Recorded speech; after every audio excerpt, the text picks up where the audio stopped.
Hey guys, Pylicious here with another update video. This time just kind of diving into my year in review, explaining my thoughts, and just how well my 2020 went overall. But let's start with the biggest elephant in the room. There's just this little thing going around called a virus that was also causing another little thing called a pandemic. I won't lie, a lot of people are negatively affected by this.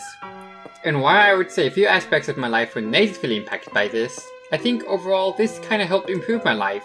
And this was really the only big negative, on a personal level, I had all year. On a personal level, there are a lot of improvements, but that didn't really take off to the middle of the year, but in part the pandemic helped played into.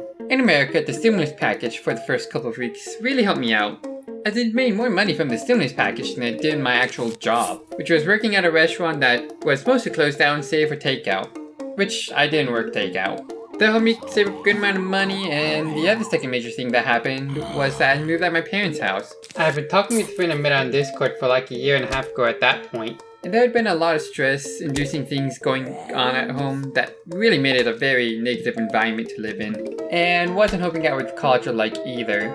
That friend offered me to move in with him, and completely meant it. Thus started the plan to move in with him. About 2 months later in July, I packed up my room with the help of my parents, put everything in my car, and started a 2-day drive totaling about 18 hours of driving. Thus I ended up in the Upper Peninsula of Michigan, where I'm currently at and much better off mentally. It helped me figure out a few things about myself too, which brings me to the second big point I had found out about myself.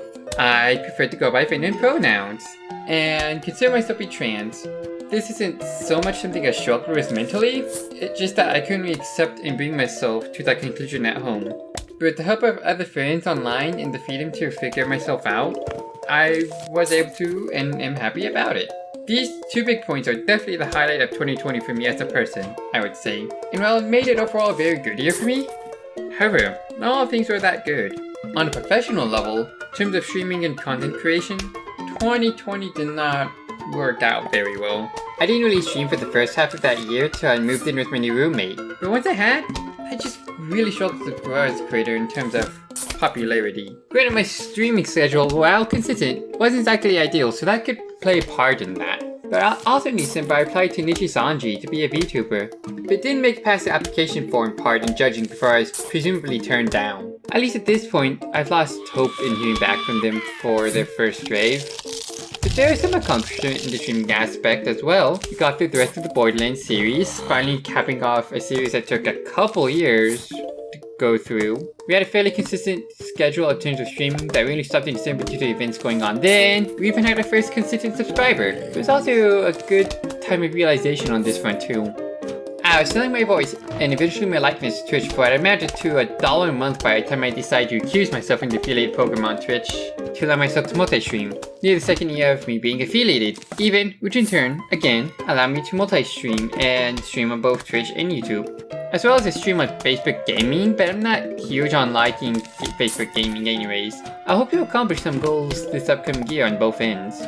There are several goals I'd love to accomplish in 2021 when it comes to both content creation and personal levels too. Content creation wise, I just love to actually see some growth when it comes to streams. If we can average up to like 5 viewers in either platform, it'd be amazing, and a huge step forward in my opinion. I appreciate the concept I have in terms of the complete Xbox selection is still a solid idea, it's just trying to get it more out there. So I'm also hoping to maybe network more and sell myself more, which is always something I've struggled with.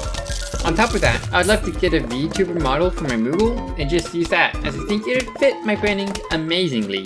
A big overall goal would just be growing overall. On a personal level, attaining and maintaining a relationship again is my big goal. It's been like 2-3 years since I've last had a romantic relationship, and another 5 or 6 if you want to count healthy ones. Thankfully I've met someone amazing who seem to complement each other fairly well. So we'll see how long this relationship lasts. Hopefully for life. Overall, 2020 was honestly probably one of my best years yet, despite all the setbacks. I know I'd take that year back in any way. I don't know. This was just an update to let you all know how I've been, and hopefully by the time this goes up, I should be live on both Twitch and YouTube, just enjoying things as I do. This has been Pylicious, and I'll see you soon.